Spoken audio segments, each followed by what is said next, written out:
Board exams are not easy, right? But so is life. Nobody knows what is going to happen the very next moment. Nobody knows how it is going to be solved out if there is a problem. Nobody really knows um, any such thing. Then how do we face life? We face life by making habits, practicing, and by gaining knowledge through experience. That is exactly what we will be doing with board exams as well. We will be gaining knowledge and we will be trying to practice them by application and correction.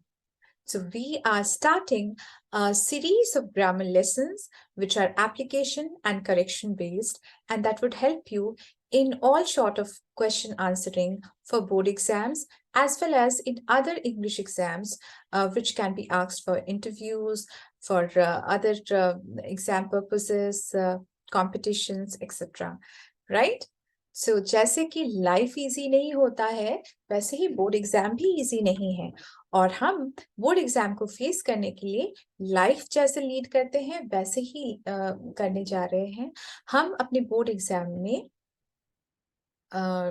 Exam से पहले कुछ knowledge gain कर लेंगे और ये habit बना लेंगे कि उस नॉलेज को कैसे अप्लाई करते हैं, उसको बार बार प्रैक्टिस करके। कुछ ही दिन बाकी है और इसीलिए today I will be starting a series of grammar lessons which are application and correction based. They will help you for reading passage, for your grammar parts, as well as they might help you with your composition skills. They will definitely improve your composition skills. आपकी writing जरूर improve हो जाएगी. So let's move on today with the modal verbs. First, modal verbs. Hello fellows, welcome to Learn English with Nandita. Today, as I have told you, we'll be starting with the series of grammar lessons which are application based and are going to be very helpful for your exam perspective. They can be board exams, they can be any competitive exams. So the first topic that we are dealing with are modals or modal auxiliaries. Modal verbs are auxiliary verbs, that means they are helping verb. They come alongside the other action words. Okay, like action words means the actual words which act as main verb, which shows the actual action of a sentence. ठीक है, action words जो होते हैं वो क्रिया शब्द होते हैं जो कि आप क्या कर रहे हो, क्या हो रहा है ये बताते हैं। जैसे run, swim, jump, look, stare, all such are action words. Now, you sometimes need auxiliaries to help add or enhance the meaning of a sentence. मतलब कुछ ऐसे क्रिया शब्द भी होते हैं जो कि टेंस पैटर्न को बता देते हैं, मूड्स को बता देते हैं और वो है जो एक्शन वर्ड है उसके साथ थोड़ा और हेल्प आउट करते हैं, है ना। जैसे कि ही इज स्विमिंग का मतलब हुआ कि अभी वो स्विम कर रहा है, तो ईज जो है वो प्रेजेंट टेंस को बता दे रहा है और वो ऑक्सिलरी या हेल्पिंग वर्ब है। Similarly is, am, are, has, have, had, or using do forms for negatives and interrogatives like do not come near me, है ना, मेरे पास मत आओ। इस तरह के जो auxiliaries होते हैं वो primary auxiliaries होते हैं, but today we will be dealing with modal auxiliaries specially. Right, so what are they? These are verbs which are used with other action words or main verbs जैसे मैंने बताया to show the modalities or interpretation of moods, attitudes and wishes of the speaker. मतलब speaker क्या करना चाह रहा है, वो क्या एडवाइस या सजेशन देना चाह रहा है, उसकी क्या एबिलिटी है, उसका एटीट्यूड कैसा है, उसका मूड कैसा है, उसके विशेस या प्रेयर्स क्या हैं, होप्स क्या हैं, ये सारे मोडालिटीज़ और इंटरप्रिटेशंस, एक्सप्रेशंस वो बताते हैं। वो ऐसे वर्ब्स होते हैं, ठीक है। So they are modal verbs, right? So auxiliaries, as I have told you, are of two kinds. First one is primary auxiliary, second one is modals. What comes under primary auxiliaries? Be verbs such as is, am, are, was, were, been, or simply be, for basically the continuous tenses, right? Is going, is coming, are playing, were looking, right? And then comes has, have, had, or have form of auxiliaries, which are also primary auxiliaries. They are basically used with passive form of the sentence as well as perfect tenses. So has, have, had will always have a V3 following it, ठीक है? हमेशा उसके पीछे V3 form या फिर third form of the verb आएगा, participle form of the verb आएगा. जैसे कि गॉन है ना, go, went, gone, gone is the third form. Visit, visited, visited. The third form कौन सा है? Visited, right? So like that. Then you have do forms, which are also primary auxiliaries. As I have mentioned earlier, do verbs comes with negatives and with interrogatives and with imperatives, especially if a positive sentence or an affirmative sentence does not have any auxiliaries with it, right? जैसे कि I read many books. Now here there are no auxiliaries. Read is the only verb, right? So I do not read many books. मतलब वहाँ पर auxiliary लगा करके ही आप negative में जा पाओगे, right?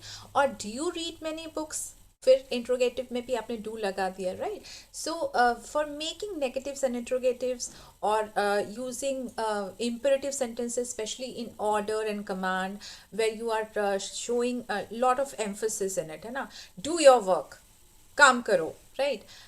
To get me some water, पानी ला के दो, है ना? और जल्दी से पानी ला के दो अगर बताना है. Get me some water is plain simple asking, but do get me some water has some more emphasis to it, right? Now let's come to the modal verbs, and what are they? Will, shall, can, may, and these can be used with V1 form, will, shall, especially to show future tense in simple future. ठीक है, जैसे कि he will come tomorrow, he will join us in the party, like that. Then there are other modal auxiliaries also, which can act as the past form of will, shall, can, may, as well as they have their own modalities, their own expressions, ठीक है? तो जैसे will, shall, can, may जो है वो तो एकदम first rate of models हैं या मॉडल ऑक्सिलरीज हैं. उसके अलावा उनके पास्ट फॉर्म, जैसे कि इनडायरेक्ट स्पीच में जब आप टेंस चेंज करना चाहते हो और आपका सिंपल फ्यूचर आया है या फिर सिंपल विल यूज़ हुआ है, कैन यूज़ हुआ है, तब जब आप टेंस चेंज कर रहे हो ऑब्वियसली आप इनडायरेक्ट सब चीज़ पास्ट में कर देते हो, थोड़ा एक वन स्टेप पास्ट हो जाता है, right? So then what to do? Then you can use might in place of may, would in place of will, could in place of can, right? Also there are other modals like must, dare, need, ought to. These are also there. So these are the modal auxiliaries we will be talking about. Let's begin with can, the easiest one, right? So you can hear me, right? Can you hear me? What am I asking? That are you able to hear me? So the first thing that can does is it shows capability or ability. He can swim. That means he is capable of swimming. सबसे पहले can क्या बताता है कि वो able है क्या, वो capable है क्या, वो कर सकता है क्या, कोई भी, वो मैं हूँ, तुम हो, कोई भी कर सकता है कि नहीं. तो capability या ability अगर बताता है तो we use can there, right? It can also be used for asking permission or giving permission. For example, you can take it for now. अभी मैंने अच्छा ठीक है ले सकते हो, मैंने परमिट किया है, तुम ले सकते हो. फिर वही उसी चीज़ को आस्क करते वक्त कैसे करोगे? Like if you are asking a question like that, so can I take it, can I take your pen, है ना? बट दिस आर कैन के asking and giving permission are basically casual conversations में होता है. Let's go to the past equivalent of can, which is could. This can be used as a past equivalent, है ना? He could play sitar. जैसे कि सोच लो अभी के लिए मैं बता रही हूँ he can swim, और अगर बहुत दिनों के बाद हम उसी चीज़ के बारे में बात कर रहे हैं, लेकिन हमें ये भी बताना है कि अभी वो बूढ़े हो गए या नहीं करते हैं, तब हम ये बोल सकते हैं कि he could swim earlier. पहले कर सकते थे, अभी नहीं कर सकते, राइट? फिर could can be used for making polite request, like could you pass that pen to me, right? Of course it will end with question marks because these are question form of polite request. Questioning करते हुए आप polite request अगर आप करना चाहते हो तो could use कर सकते हो. Could you pass me that book, could you pass me the salt please. आप डाइनिंग टेबल पे बैठे हो और सॉल्ट मांग रहे हो, तो ऐसे करके आप कैजुअल कॉन्वर्सेशंस में पोलाइट रिक्वेस्ट आप अगर डालना चाहते हो तो आप कुड इस्तेमाल कर सकते हो. Then you can have something to indicate ability in the past. This I have already discussed, right? Let's go to another set of models, and this time it is may and might. Okay, so may can be used for asking permission, like may I come in sir, may I come in ma'am. रोज करते हो आप लोग, है ना?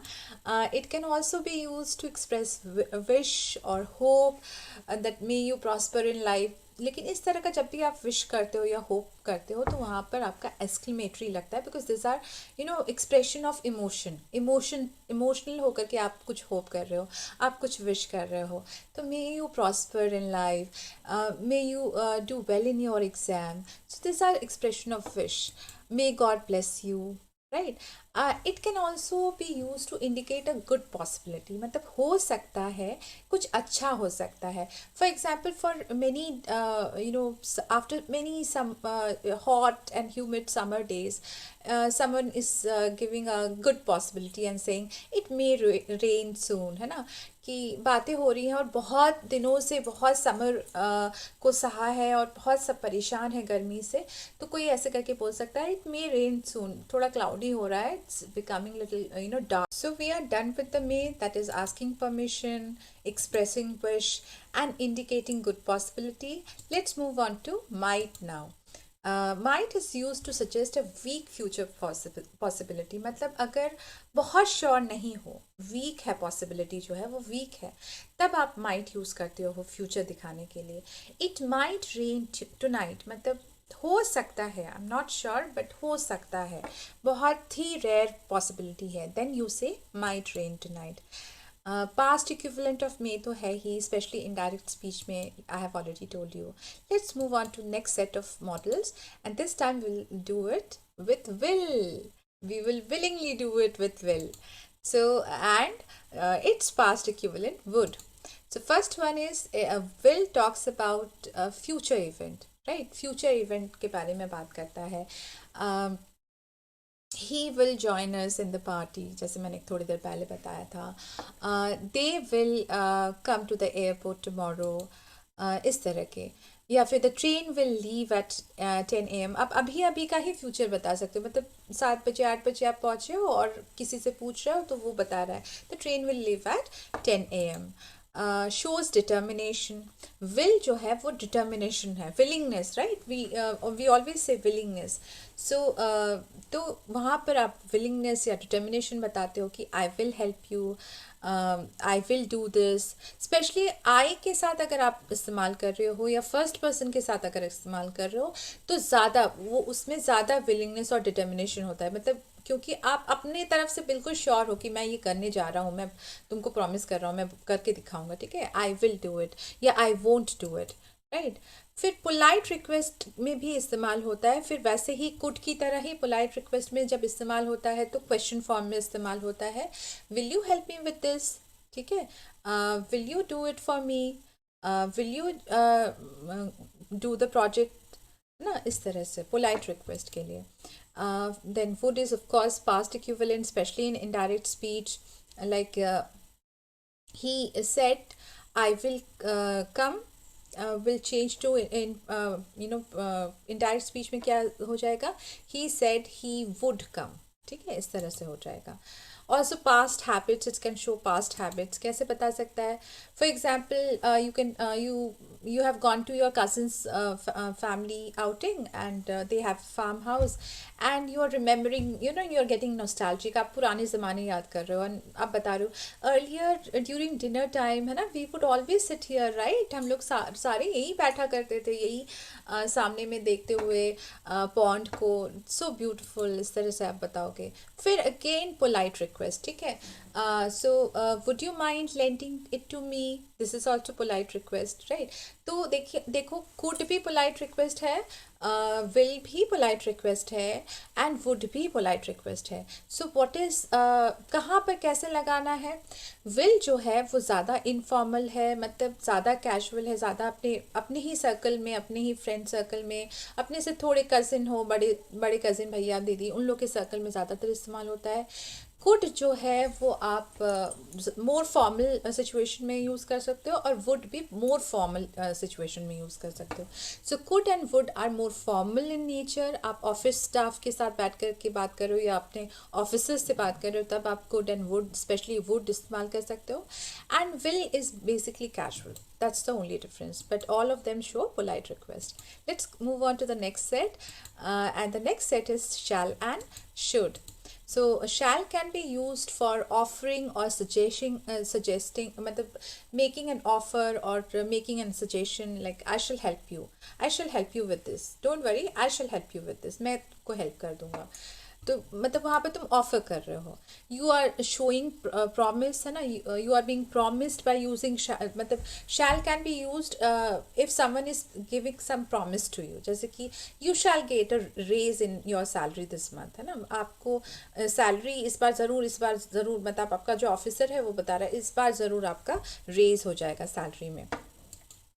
फिर it can also express command और threat भी बता सकता है, जैसे he shall not do it और he will face the consequences, है ना, he shall not do it, he shall not dare do it, इस तरह का, right. And it of course shows future, specially with the first person, जैसे we will go to party tonight, I will go for a picnic tomorrow. इस तरह से I या we के साथ जो first person singular and plural है उसके साथ फ्यूचर दिखा सकता है शैल.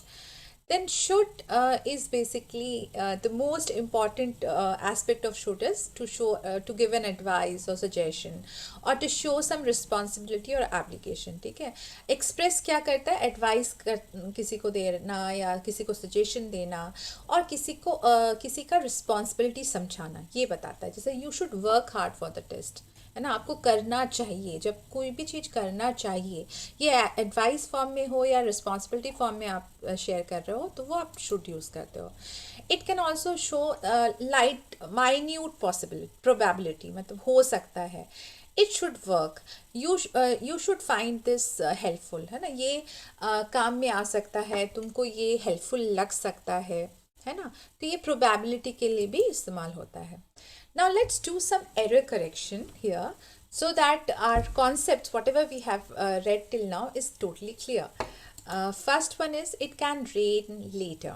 मतलब ये आप एक hinted probability इन फ्यूचर बता रहे हो सकता है, पॉसिबिलिटी बता रहे हो, फ्यूचर पॉसिबिलिटी जो रेयर है, ऐसा कुछ बता रहे हो. But can you use can there? No, we have to use might. It might rain later. So next one is can I come in? Now you are asking permission. Now this is something which we every day do, and every day do the error as well, ठीक है. तो ये permission के लिए हम लोग क्या इस्तेमाल करते हैं, may I come in, right? Can I come in? Of course you can come in. Can I drink water bottle, madam? एक तो water bottle नहीं होता है ना, आप water bottle को कैसे पी लोगे, right? Water, you can drink water, right? But then can drink, of course you can drink, because आपको, आप में वो ability है कि आप पी लो पानी. तो आप उसके लिए आप मुझे क्यों पूछ रहे हो, राइट. अगर आप मुझे पूछ रहे हो तो आप पूछोगे may I drink water ma'am, right. फिर I would go out in the evening. ये क्या है, ये तो हो नहीं रहा है, सही नहीं है. इसमें हम लोगों को क्या यूज़ करना पड़ेगा, I shall go out in the evening. मैं फ्यूचर में जाने वाली हूँ बताने के लिए फर्स्ट पर्सन के साथ शैल यूज़ करेंगे, राइट. वुड यहाँ पे इस्तेमाल नहीं होगा. आई कैन बी 13 नेक्स्ट बर्थडे, मैं 13 हो जाऊंगी, है ना. तो ये बताने के लिए हम लोग कैन इस्तेमाल करेंगे क्या, नहीं, हम लोग इस्तेमाल करेंगे श्योरिटी, है ना, कि हाँ ये होगा. तो I will be 13, I will turn 13 next birthday, ठीक है. तो जब आप फ्यूचर बता रहे हो तो आई के साथ आप शैल लगा रहे हो, लेकिन आप डिटर्मिनेशन बता रहे हो या होगा ही बता रहे हो, है ना, श्योरिटी बता रहे हो, तो विल लगाओगे, ठीक है। May this card be from Reema. अब ये क्या मतलब हुआ? क्या ये कार्ड रीमा से होगा? ऐसा तो नहीं है।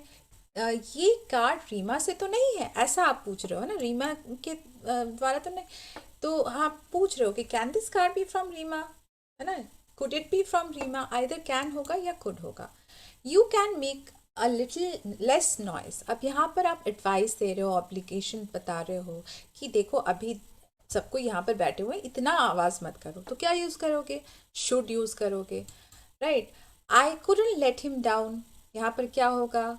आप अपना डिटर्मिनेशन बता रहे हो, तो I won't let him down, couldn't let him down नहीं होगा। फिर he is over 80 yet could read without classes. तो यहाँ पर आप क्या बता रहे हो कि वो 80 साल के बूढ़े हो गए हैं, लेकिन वो अभी भी पढ़ सकते हैं। पढ़ सकते थे नहीं, पढ़ सकते हैं। So yet can read without classes. I thought they are Chinese but I can be wrong. तो आप यहाँ पर क्या बता रहे हो कि मैंने चाइनीज सोचा था उन लोगों को, लेकिन हो सकता है कि वो इंडियन ही हो, नॉर्थ ईस्टर्न हो, ठीक है। तो दिखने में वैसे लग रहे थे। ये बहुत हो जाता है, और इस वजह से हम नॉर्थ ईस्टर्न लोगों के साथ बहुत ज़्यादा डिस्क्रिमिनेट भी करते हैं। ऐसा नहीं करना चाहिए। We should not go by the looks, never, we should never go by the looks. वो कितने इंडियन हैं, ये उनके बोल चाल से, उनके हाव भाव से, उनके मजाक से पता चल जाता है। जिस तरह से नॉर्थ ईस्टर्न लोग मजाकिया होते हैं ना, I have been there, and I have been to Northeast and I have many close friends who are Northeastern. I can tell you they are more Indian than any one of us. उन लोग बहुत ज़्यादा Indian होते हैं।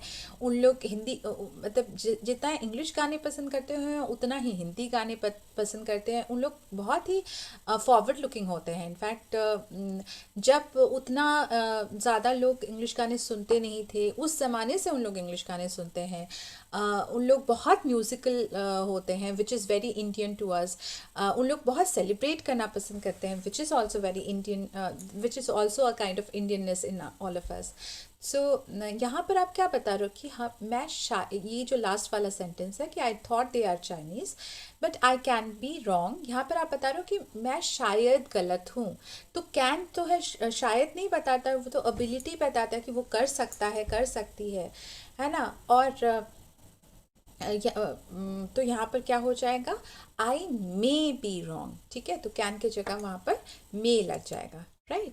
Now let's talk about few other models which are used once in a while, and why they are used. Like for used to, I have another video also about habits. उसमें मैंने used to के variations भी बताए हैं, but mostly जो है वो old habits के लिए इस्तेमाल होता है। I used to walk early in the morning, मैं पहले किया करती थी, राइट।